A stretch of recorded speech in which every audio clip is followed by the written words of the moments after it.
I'm Dale Wainwright, a former president of the Houston Young Lawyers Association. I want to share with you some more about the history of the HYLA. The history of the Houston Young Lawyers Association, or HYLA, began in 1937.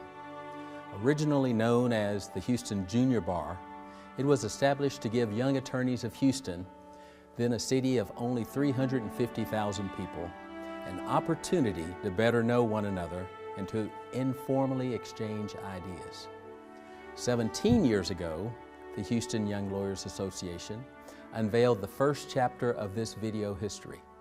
That documentary told the story of the evolution of the organization from its founding in 1937 through the turn of the century. This second installation picks up where the original history left off, the year 2000. As you will see, much has changed.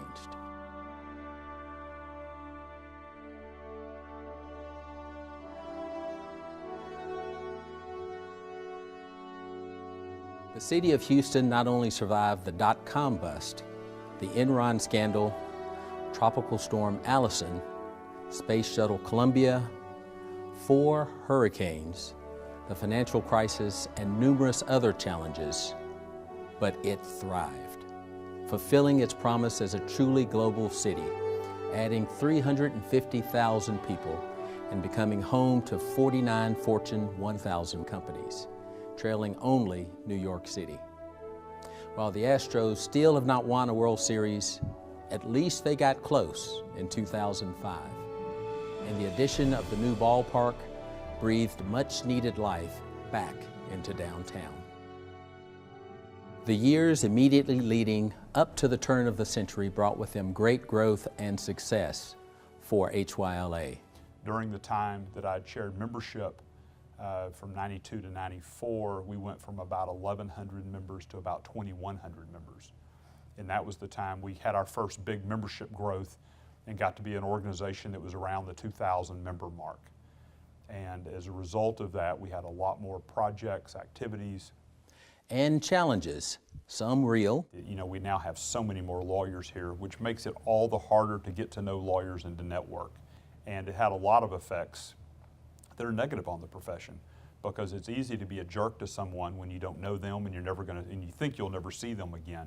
And I think it really changes the way lawyers behave. Whenever we know we're going to see lawyers again, and we're going to have to come up against them in cases and deal with them in bar or other activities, I think it changes the way a lot of people act and react toward others. And some imagined, including that a mere change in the calendar might cause our digital ecosystem to implode. During those times, we really thought that Y2K was it, and we were going to have computer meltdowns and the system was going to crash and all technology was going to come to an end. And so there were a lot of preparations taking place as to how to adapt and get ready for that milestone. The early 2000s was a momentous time for Texas.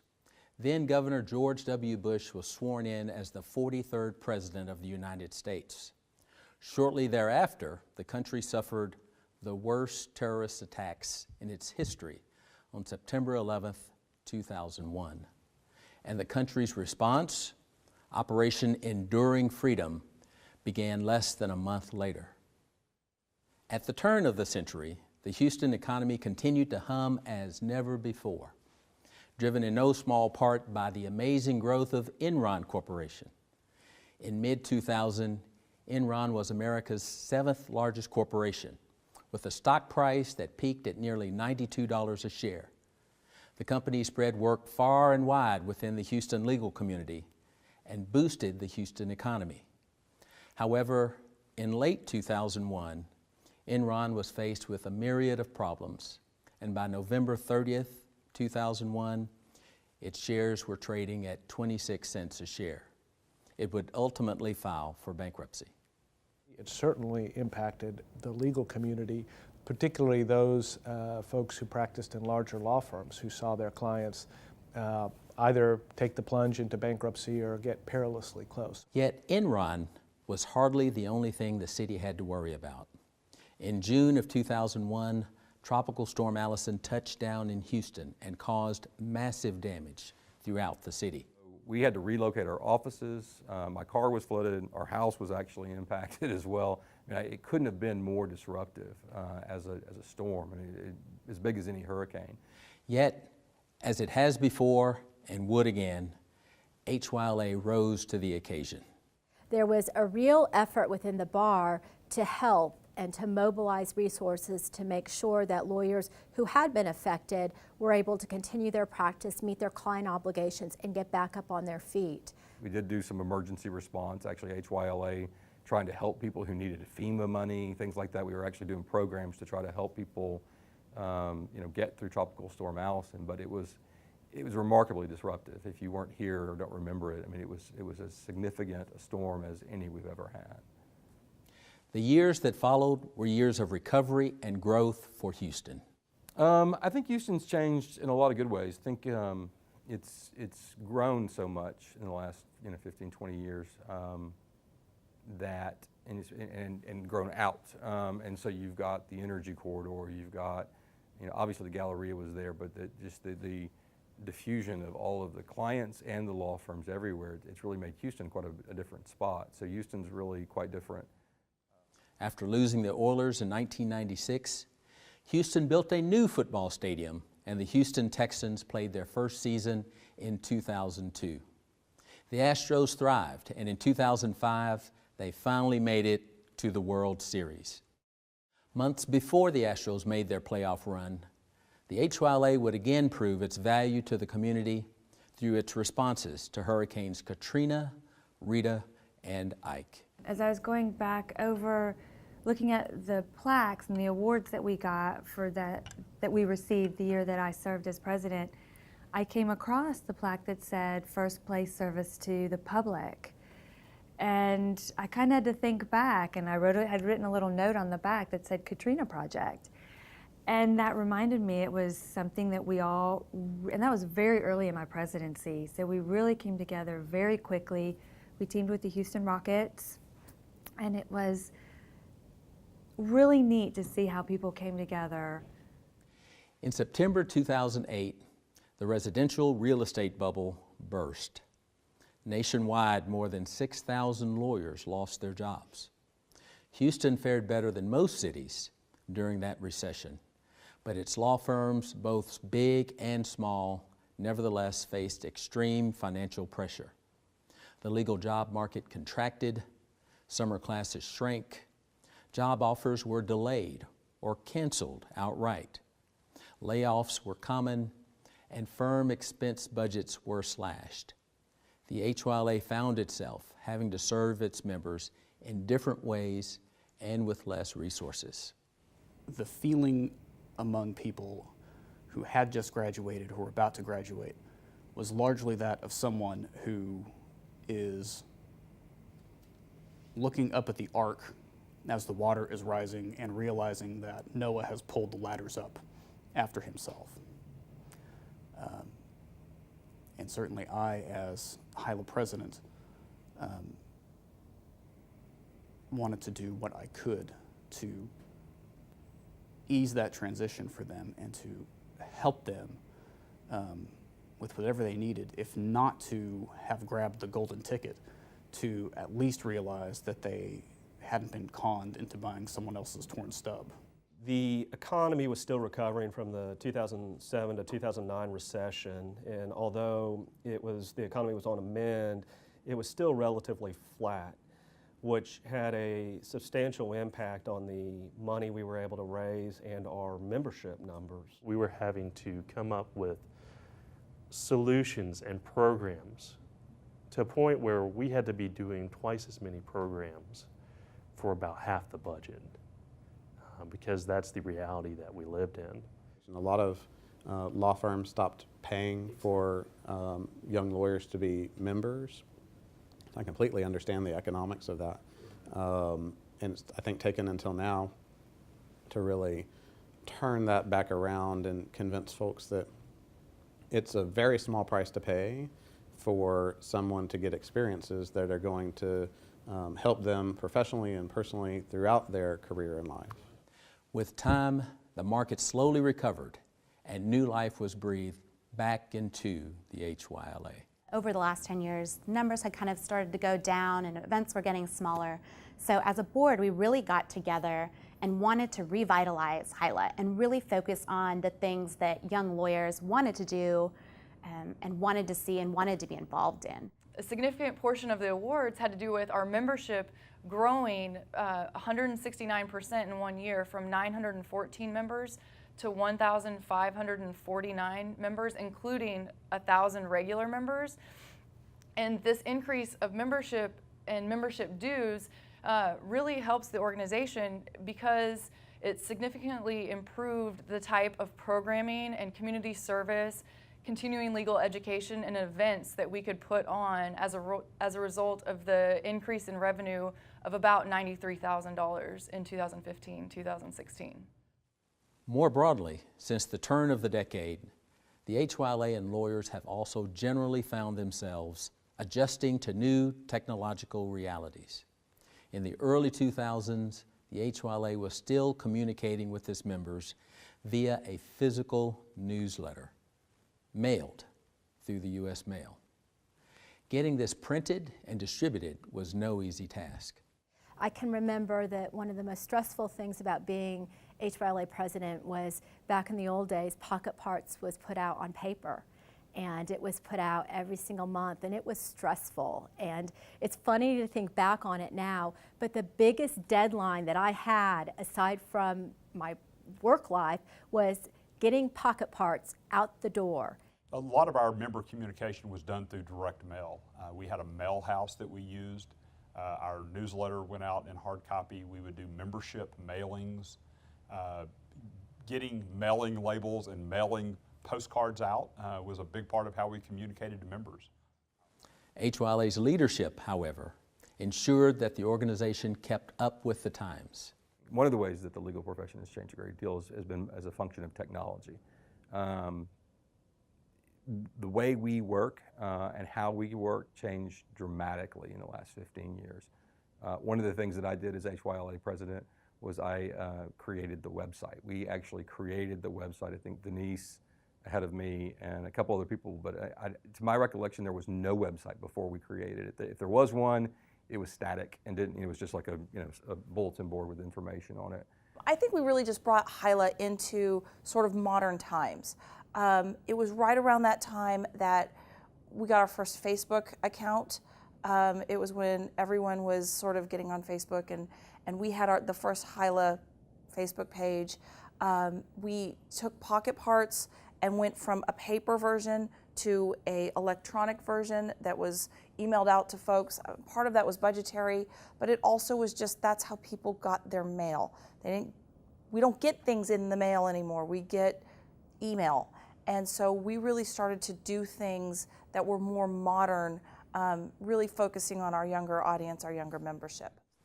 And of course, HYLA members were on the cutting edge of cell phone technology. You know, when I was in law school, the internet was in its infancy stage. Cell phones, iPads, they didn't exist. I remember my first cell phone was a bag cell phone that we got for emergency purposes. I kept it under the seat of my car. And now I can sit in the courtroom and text opposing counsel and say, hey, I'm in the courtroom, where are you? One thing that has not changed is HYLA's unique collaboration with and independence from the HBA, the Houston Bar Association. For most of the country, the Young Lawyers Division is exactly that. It's a division inside of the larger bar. That's true at the ABA, that's true at the state of Texas, that's true in a lot of places, but not in Houston. Ever since 1937, when we started out, we've been our own thing. And we don't share an office. We communicate a little bit with the HBA, but honestly, having been on both sides of that equation, there's not a lot. I mean, it's not like the HYLA is controlled by the HBA in any way whatsoever. What that means is that as a young lawyer, you can come in and make a huge difference almost immediately. And HYLA continues to get involved in the community in a unique and ever-evolving list of ways.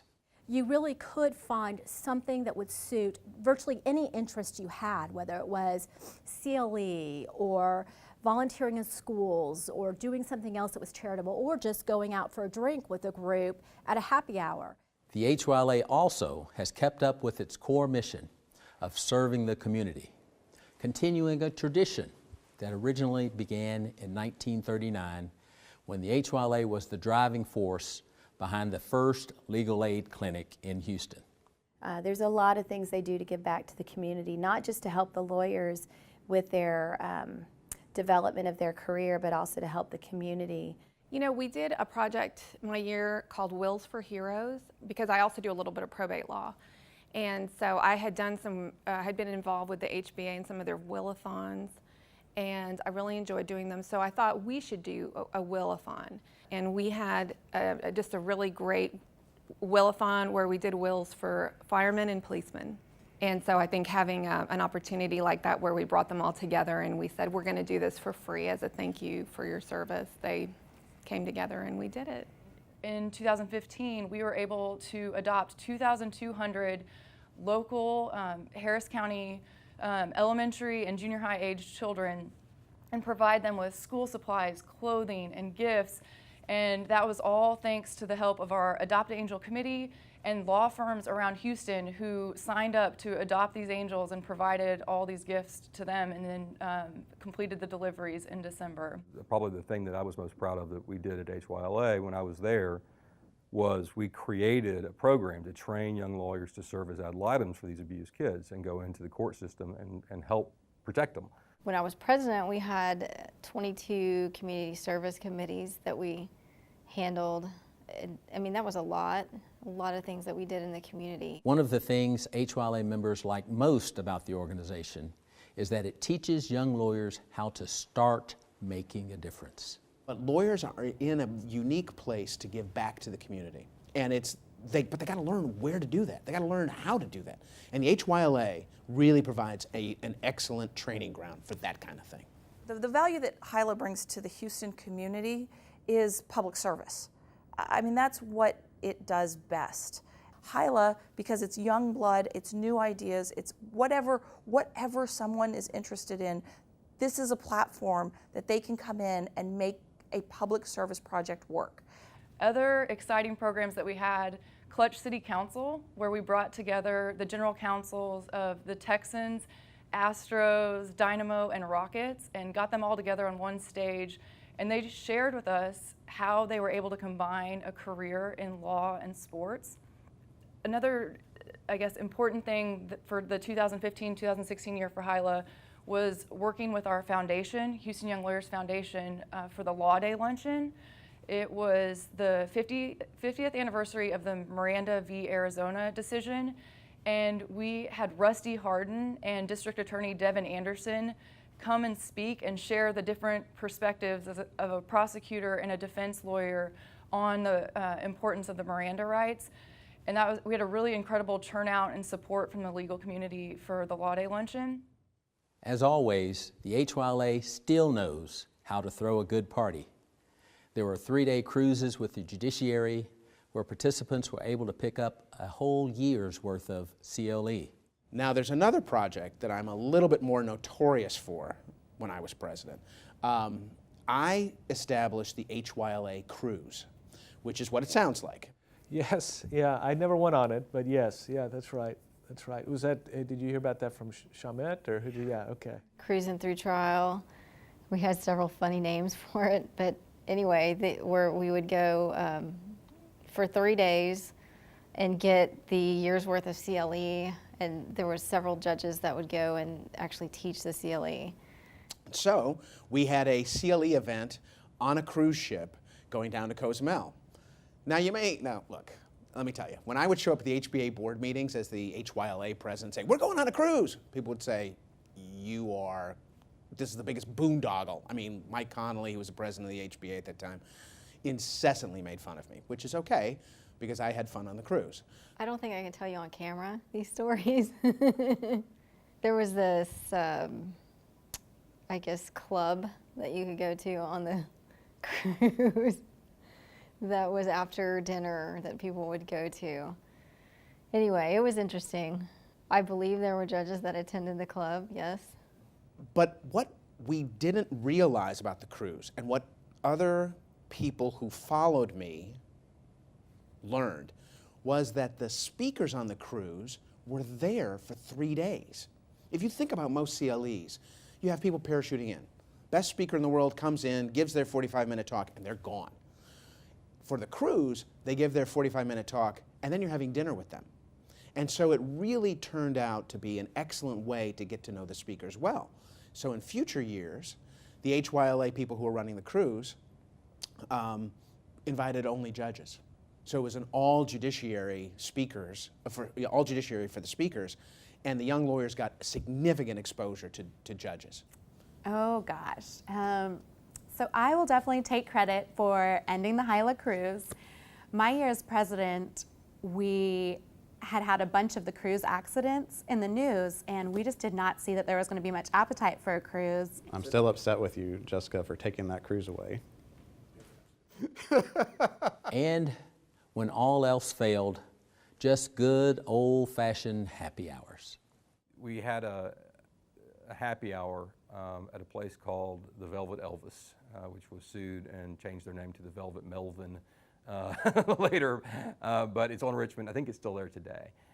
Richmond used to flood a lot when heavy rain events, and so there were, I'm again the chairman of the Arts and Entertainment Committee. I was there with like 200 drink tickets, and my wife-to-be was there as the chair of the membership committee, and about 6 other people had made it in the door before the rains just flooded Richmond and the whole thing was closed down. So there were 8 of us there maybe with 200 drink tickets, and we stayed until 2 a.m. and that was the best party we ever had at HYLA. One year we did a holiday party at Tiffany's.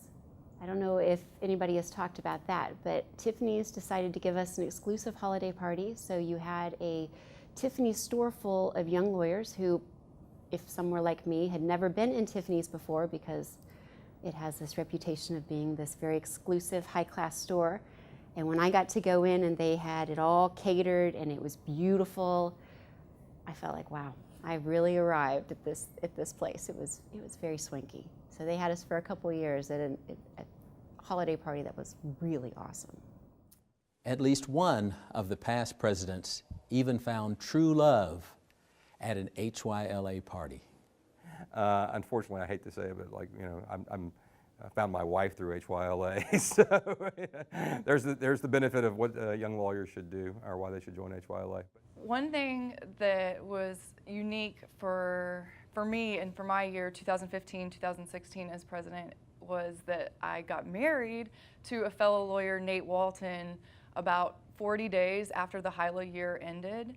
And as all the past presidents have probably told you and know, being the HYLA president is a second full-time job, and it requires a lot of time, attention, heart, and energy. And it was a lot on top of a full-time working in-house and planning the wedding. And so it was a challenge, but it's been good to be around. And now my husband is on the board for his first year, so it's exciting to see everything continuing and the momentum really going forward this year as well. Not everything stayed the same. In the past decade, HYLA also has become a central training ground for a whole generation of female leaders in the bar. When I was president of HYLA, the years before me were all women. I think there were 5 female presidents before me. There was a string where it was, and we were all, because we're all close in age, all close in life experience, to have that camaraderie and that connection, and just to know that as female lawyers, we had just really come a long way, where it's not just that we're in the profession, it's that we're really representing it in a strong way. I mean, that's kind of awesome when you think about it. There was a real opportunity there, and I think it really incentivized a number of other young women. If you look at where I was bar president, HYLA president in 2000-2001, and I had only been the 4th, I think that in the next decade, we doubled that number of women who served in a leadership role in HYLA, and that was something that I thought was really important. One of the things that was notable about my presidency was that the executive committee was entirely made up of women, and that was the first time in HYLA history that we had had all women on an executive committee. We had some men that were on the board, but it was the first time we had seen that, and if I remember correctly, there were, I think, 4 or 5 female presidents that came after me. You don't need to be a member of the club to start in it. You can just do it, and you can really make your own destiny. Whereas, you know, a lot of other professional groups, it's still so male dominated, or it's still so, you really have to break into the group, or there's somebody that brings you into the group, or it's just a bar association, and HYLA in particular for young female lawyers, it gives you your own path to do whatever it is that you want to do, and you can use it as a platform to make your way. Like the city it serves and the legal profession generally, the HYLA has evolved since 2000. But one thing that has remained constant since 1937 is the HYLA's unique capacity to bring young lawyers together in a way that invariably leads to lifelong friendships. HYLA, to me, has meant friendship, probably more than anything. HYLA was important to me because I got to know a lot of people. I got to know a lot of people that I'm still friends with, great friends with today, that I would have never known but for HYLA. But the thing that I take from HYLA, my favorite thing, is that I made some friendships in HYLA, people that we did all kinds of projects with and went to socials with and did community stuff with, and I'm still friends with today. Just, we've been to each other's weddings, we've gone to each other's baby showers. We may not talk every day, but I can email them or call them, and we pick up right where we left off. It's my favorite thing. We have had very liberal Democrats, very conservative Republicans, all serving on the board at the same time, and none of that mattering whatsoever. I'm still pleased to say that Tanya is one of my closest friends, someone who I trust personally and professionally. And we agree roughly on nothing politically. My best friends that I met through HYLA are those that I worked actively and intimately involved with during my tenure. You know, Jason Ryan, the president before me, Zach Alley, the president after me, and all my board members that worked tirelessly during a time period when we were pushing and celebrating the 75th anniversary.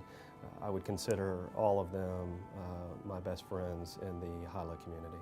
I mean, there is no better way to network in Houston than to be a part of the Houston Young Lawyers Association, and I tell that to law students all the time. So HYLA gave me a great way to interact with people who are in my same experience level and find out that my experience was normal and that all the things that I felt about becoming a young lawyer and practicing law were pretty okay, and everybody else was going through that same stuff too. You can't beat young energy. Young lawyers have the time and the interest and the passion to help people, not just lawyers, but within the community at large, and they can reach so many different kinds of people. So it broadly expanded my view of the world. There's a tendency to just, if you start work as a young lawyer, to just put your nose down and just work. Well, this gives you an opportunity not only to meet those people, but gives you an avenue to get involved in the legal community and in the broader community. We give them the opportunity to make the same investment as the financial investment that they've made in law school, to develop relationships that are going to last them throughout their career. You cannot get the same support system anywhere else. So I think all young lawyers that don't sign up for HYLA are fools. While the legal landscape may have changed, HYLA remains as vital as ever for Houston's young lawyers. Whatever else it may be, HYLA remains a place to make friends and form lifelong relationships, as well as a place where young lawyers can come together to serve the community. This continuity makes HYLA as relevant today as it ever has been.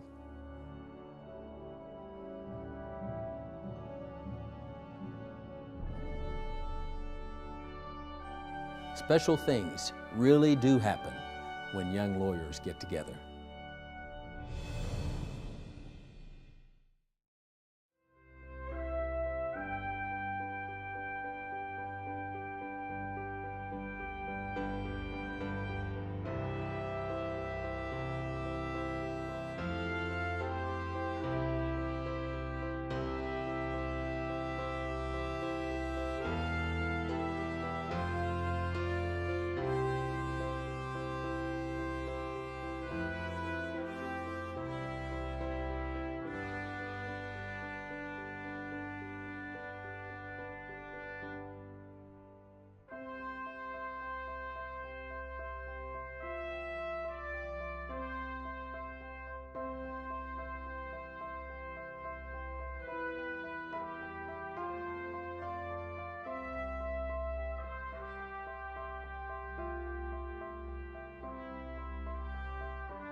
This video history update came about because of the Past President's Breakfast that HYLA puts together every year to get all the past presidents together. One of our past presidents, Roger Ryder, after the breakfast, sent me a VHS of a rich legacy, and it was the history from 1937 to 2000, and it was narrated by Governor Greg Abbott. And it was so inspiring to hear what each president had going on during their year and the issues they faced, what programming was new to them, and the challenges that they faced and what was exciting to them during their year. And I just remember Justice Dale Wainwright, he said, anything I was able to accomplish was because I was standing on the shoulders of the giants before me.